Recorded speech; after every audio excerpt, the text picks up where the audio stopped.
Cold air hangs like a blade over the Baltic. Pines stand like sentries. Somewhere, beneath a snow-hushed sky, a nation with a very long memory checks its maps, its magazines, and the snow chains on its tracked vehicles. This is Finland in 2025. Quiet, disciplined, and disturbingly well prepared. Not a billboard army, a moving fortress. If Finland were weak, the north would be the seam to rip NATO open. Russia's best chance to turn the Baltic into a trap and the Arctic into a pressure point. If Finland is strong, that nightmare scenario never starts, because the door in the north doesn't just close, it bites. So let's frame the whole video with one tricky question. Could Russia realistically break Finland in 2025? Keep that in your head, because after each chapter, we're going to test the answer. Spoiler, with every layer we add, the answer keeps getting worse for Moscow. Finland's defense thinking was forged in a place where winter is a weapon and forests are an ambush. A small country, a massive border, and a history lesson etched into granite. Survive the first punch, bleed the invader, and bring the whole society into the fight. The culture of Sisu isn't poster speak, it's the operating system. And because Finland joined NATO in 2023, with Sweden following in 2024, those local lessons now scale to a northern theatre where airfields, ports, and radar nets form one web.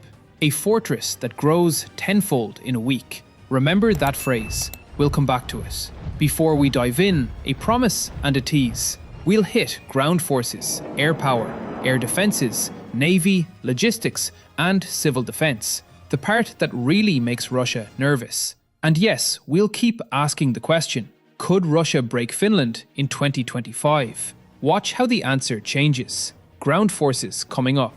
The first spike on the glacial porcupine. Let's start with people and mobilization, because that's where Finland quietly scares professionals. Universal male conscription, women serving voluntarily, refresher training that isn't a suggestion, and a mobilization plan rehearsed down to municipal halls. In war, Finland fields an army of roughly 280,000, wartime strength, drawn from a trained reserve of 900,000, reserve. That ratio is bonkers, in the best way. Pause here and ask yourself, which other European country can mobilize 280,000 troops from just 5.6 million people? Units are built to fight on home ground. Local defense battalions anchor towns and key nodes. Rapid response Jaeger and mechanized battle groups plug gaps and smash breakthroughs. Border guard brigades fold under Defense Forces command in wartime to seal seams. The playbook isn't flashy. Conceal, disperse, ambush. But it is brutally modern. Sensors feed fires, fires break momentum, and ground maneuver finishes the job. So, after mobilization and manpower alone, could Russia break Finland in 2025? Not easily. A big army on a small population with practiced call-up paths pushes the answer toward no. And now we add artillery. That's when the answer gets worse. The part that really makes Russia nervous is next. Finland's artillery. Finland keeps the heaviest artillery park in Western Europe. By intent, not accident. Think about it. Forests, lakes, limited avenues of approach, and a doctrine that prizes dispersion. Artillery is the equalizer. 9 Mukari 155mm self-propelled howitzers form the mobile backbone. Modernized M270 MLRS sits in the racks for precision and reach. Hundreds of towed guns and heavy mortars stitch together a nationwide fire's quilt that can be switched on like a breaker panel. Counter-battery radars, drones, and sensor-fused munitions compress the time from "we see you" to "you don't exist." What does that mean in a war? Picture a Russian battalion tactical group turning off a highway into a tree-lined secondary road to avoid drones. GPS is jammed. Snowbanks squeeze the shoulders.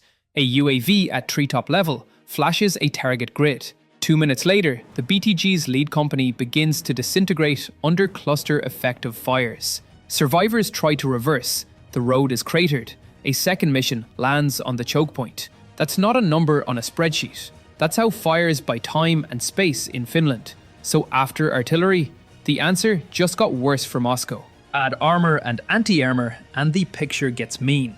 Leopard 2A6s and upgraded 2A4 family tanks aren't parade queens. They're cold-weather knife fighters, sent to where enemy momentum needs to be broken and where counterattacks must be decisive. Their partners are even meaner. Modern anti-tank guided missiles from squad to brigade level, top attack artillery submunitions, and minefields arranged like puzzle boxes. In Finnish forests, the tank isn't king, the ambush is. This is where the glacial porcupine makes sense. It doesn't sprint, it waits. And when you lean on it, the quills go through tracks and bellies. Could Russia break Finland after factoring in ground forces? Now we're approaching a hard no, because even successful penetrations become attrition sinks. Could Russia push a sustained offensive along a 1,340-kilometer border when every kilometer after the first is slower than the one before? Air power ahead, the Hornet era ends, and something stealthy rolls in. Air power is the chapter where the math tilts from hard to hazardous for an attacker. Finland's FA-18CD Hornets have policed the skies for decades. The sunset of that fleet is the sunrise of 64 F-35A stealth fighters, data sponges with missiles. Training pipelines are active, bases are being hardened and dispersed, and Nordic air integration means Finnish F-35s don't fly alone. They plug into a network with Swedish Gripens, Norwegian F-35s, Danish and Baltic NATO elements, and allied tankers and AWACS. The result is a northern sky that thinks together. Stealth here is more than radar diagrams. It's reconnaissance and targeting at scale. A flight of F-35s can ghost in at medium altitude, map electronic emitters, and feed target quality tracks to ground-based fires before the enemy knows they were painted. They can carry long-range air-to-air missiles to reach out and drain the attacker's escort package. They can deliver precision-guided munitions against high-value nodes, bridges, depots, air defences, right when ground units need relief. And because of the platform's sensor fusion, every sortie is also a scouting mission for the next fight. So, after air power, could Russia realistically break Finland? The answer gets worse again. Air parity is hard. Air superiority is a fantasy if the defender can see, shoot, and hide better. Now stack the shield in front of that sword. Air defense. Finland's baseline is NASAMS, networked, mobile, and combat proven, loaded with AMRAAMs and extended range AMRAAM EORs. On top of that sits a higher tier layer that integrates batteries designed to kill fast, high-flying threats over long distances. The logic is simple. Deny clean strike profiles, force attackers low, and make low altitude a graveyard of radar ambushes and infrared traps. What does that mean from a cockpit? Through the HUD, Finland is a wall of invisible AMRAAMs, whispering in from somewhere beyond your RWR's comfort zone. You drop to the deck. Now you're in Manpad's alley, and the forest is full of seekers. Your route points snake to avoid engagement zones. Fuel ticks down, and the target you're risking your squadron for is a decoy on a cleverly dispersed base. You call knock it off and come home with nothing but ECM logs. So after air defenses, the answer for Moscow just got worse. You can't break what you can't reliably hit. Let's pivot to the sea, where the headlines are smaller, but the traps are bigger. The Gulf of Finland is a narrow, shallow, sensor-saturated corridor. Finland's navy isn't designed to contest blue water. It's designed to make that corridor unlivable for an aggressor. Mine warfare is a national art form. Fast attack craft hide among islands like knife blades in a cutlery drawer. Coastal missile batteries queue from overlapping sensors and can reach far enough to turn a safe staging area into a fireworks show you never wanted. And then come the new, winter-hardened corvettes, multi-role hulls that pack anti-ship missiles, area air defense, and anti-submarine tools into a platform built for icy water and grey zone duels. Add long-range coastal missiles with sea-skimming profiles and clever seekers. If you're an invading flotilla commander, there's a reason your blood pressure spikes when you see a sea map with the Gulf of Finland highlighted red. Could Russia break Finland through the sea approach? The answer keeps sliding toward no, because every nautical mile closer multiplies risk. Now the part that really makes Russia nervous: civil defense. Shelters and stockpiles. Finland's quiet superpower. Most of Europe cut stockpiles after the Cold War. Finland quietly built 50,500 shelters for about 4.8 million spots and kept them stocked. Many sit under ordinary buildings, garages, basements, metro stations. They're not museum pieces. They're integrated into municipal planning, with signage, filtration, and plans for water, sanitation, and medical care. Muffled ambience, heavy doors, racks of supplies. Finland practices keeping civilians alive when it matters. That takes pressure off the military and extends national endurance. If you live in Europe, would your city even have one functional shelter, let alone millions of spots like Finland? Civil defense is the morale multiplier. It tells every soldier that their family is not a coin toss. It lets the government ride out the first shock without panic. It complicates the attacker's escalatory calculus, and it turns logistics from a sprint into a marathon that Finland has trained for. So, after civil defense, could Russia realistically break Finland? Now the answer is an even firmer no. You're not just fighting an army, you're fighting a whole of society moving fortress. Let's talk logistics and mobility, the unglamorous backbone. Finland's roads can look like a nightmare to mechanized planners, thin, forested and iced. But that's exactly why the defender wins time. Mobility corridors are known, pre-surveyed and covered by fires. Bridges are prepared for demolition. Rail spurs in the interior move heavy kit away from predictable targets. Fuel depots are dispersed and camouflaged. Even the simple things matter. Winterized vehicles, tracks with the right grousers, camouflage nets that actually work in snow glare. In Finland, dress for the weather applies to tanks. Training ties it together. Reservists cycle through refresher drills that aren't just parade routines. Engineers practice obstacle plans. Artillery crews drill counter-battery choreography. Logistics units rehearse dispersal. Cyber teams harden municipal networks. The border guard runs realistic interdictions. This is not a peacetime army daydreaming about a wartime army. This is a peacetime army that moonlights as a wartime army every other weekend. Okay, zoom out to the neighbourhood. With Sweden in NATO, the north is an integrated chessboard. Airfields in one country support sorties in another. Sea surveillance paints a shared picture. Reinforcements can flow across the Scandinavian spine. The idea of collective denial isn't a buzzword here. Its flight plans, road permits, and fuel bladders already counted.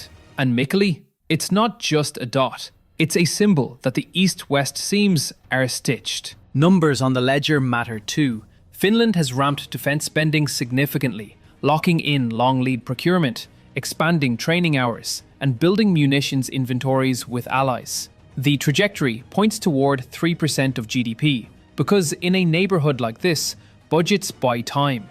And time is a deterrent. Now, if you're Moscow's planner, trying to answer the big question, could we break Finland in 2026? You're forced into unpleasant branches. Push hard on one axis, and you get canalized and attrited. Spread out, and you dilute combat power into penny packets, perfect for ambush.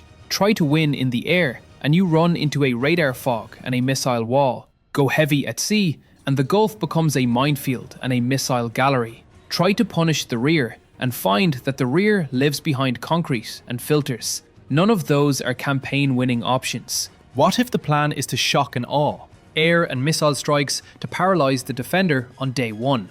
Dispersal and redundancy mean Finland bleeds, but does not break. Runways can be cratered, highway strips open, depots can be hit, backups feed the front. Shelters shield the population when it counts. The worst day isn't the last day. What if the plan is a fast armoured thrust toward a key city to force political collapse? The arrow spends itself in forests and lake narrows, while artillery shaves off battalions, and engineers turn choke points into wreck yards. Local defence units stiffen police, and border brigades turn stragglers into prisoners. The decisive thrust becomes a stuck knife. Pause here and ask yourself, which other European country has mapped, stocked, and legally integrated a civil defence system capable of sheltering millions on command? If you live in Europe, Would your city even have one functional shelter, let alone millions of spots like Finland? That isn't just a cool fact, it's the engine of national endurance. A word about mindset, because this is the most underrated system in Finnish defence. The language doesn't romanticize war, it normalizes readiness. Field rations and field stoves, winter bivouacs and night shoots, blackouts and radio discipline. Volunteer reservist organizations that fill the little gaps a spreadsheet never sees. My favorite dry joke is that in Helsinki, take the metro can mean report to the blast doors. It's funny because it's almost true. Ground Forces, a winter exercise in Karelia. A reservist company arrives in civilian cars, switches into kit in 5 minutes, and melts into a spruce line. An hour later, they're a blocking force on a forest track. A mechanized battle group is 10 kilometers back, engines ticking in the cold, waiting to counterpunch. The radio net is calm. There's no showmanship, just a competent menace. After ground forces, could Russia break Finland? The answer for Moscow just got worse. Artillery. A forward observer team peers through branches, coordinates with a drone pilot, and paints a target box. Fires are requested, cleared, and delivered before the opposing column finishes its turn into the kill zone. Snow hangs in the air like dust. Echoes roll across frozen water. After artillery, could Russia break Finland? The answer just got worse again, and you can almost hear the regret in an enemy commander's voice. Air power. A 4-ship of F-35s lifts off from a dispersed strip marked by portable lights. They don't need to fire a missile tonight. They're there to see. Downlink pings feed into fires and into Sweden's air picture. The enemy's strike package, once a neat arrow on a PowerPoint, begins wobbling into a confused corkscrew. After air power, could Russia break Finland? Worse for Moscow. Again.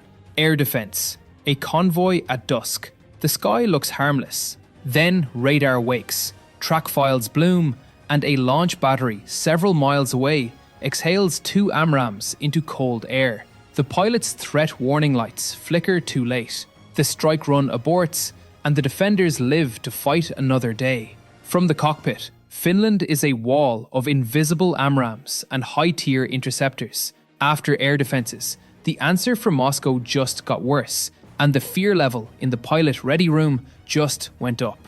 Navy. Surface search radars comb the Gulf's chop. A coastal missile battery receives a track from a sensor it doesn't control. That's the point. Area denial is a community effort. Mines are laid where lanes pinch. An adversary ship captain stares at a sea of unknowns and decides to wait another day. After the Navy's coastal denial, the answer for Moscow keeps getting worse, because the sea won't cooperate with heroics. Civil defense. The camera walks with a family down a stairwell into a shelter lined with bunks, water drums, medical kits, and thick doors. A volunteer in a vest explains how it works. There's a children's corner. There are battery lanterns. There is a quiet sense of competence. After civil defense, the answer for Moscow is the worst yet, because there's no knockout window left. Logistics win wars. Finland's stockpiles, fuel distribution plans, and domestic industry partnerships won't grab thumbnails, but they are the day 100 story. If your munitions plan ends at day 10, you don't have a plan, just a wish. Finland plans for day 100. Now, there's always the what about escalation question. If this ever happened for real, the horizon would be ugly, fast. But deterrence is about making the first step so obviously self-defeating that it never happens. Finland's layered approach, manpower, fires, air denial, sea denial, societal resilience, does precisely that. It tells any strategist staring across that long border, your best day will be your first, and you won't get another like it. Let's circle back to our North Star question one last time. Could Russia realistically break Finland in 2026? The honest answer, after we've walked the ground, scanned the sky, and stepped inside the shelters, is that the task is beyond hard. It's self-harm. Every chapter adds friction to the attacker and endurance to the defender. Every mile west of the border is more expensive than the last. Every night the war continues. The moving fortress grows teeth in places you thought were safe. If your country had to fight like this, Could it mobilize 1/3 trained troops in a week? Could it open public shelters in hours? Could it keep jets and missiles fed when the first depots take hits? If the answer is no, then Finland isn't just powerful, it's exceptional. We'll end where we began, with the image that fits, a chessboard carved out of ice. The pieces you see are solid, tanks, guns, jets, but the ones that matter most are the squares themselves. Shelters, stockpiles, call-up rosters, pre-planned obstacles, and a culture that shrugs at snow and keeps walking. Step onto that board without thinking, and the ice cracks under your boots. Keep stepping, and you'll discover the porcupine was never standing still. It was moving, quietly, methodically, turning every square into a trap. That's not just power, that's deterrence in its northern form. If Finland is this hard to invade, wait until you see what Sweden and Norway are quietly building in the north. Subscribe so you don't miss that breakdown. For the comments, which country should be next in the Impossible to Invade series? Sweden, Norway, or the Baltics as one shield?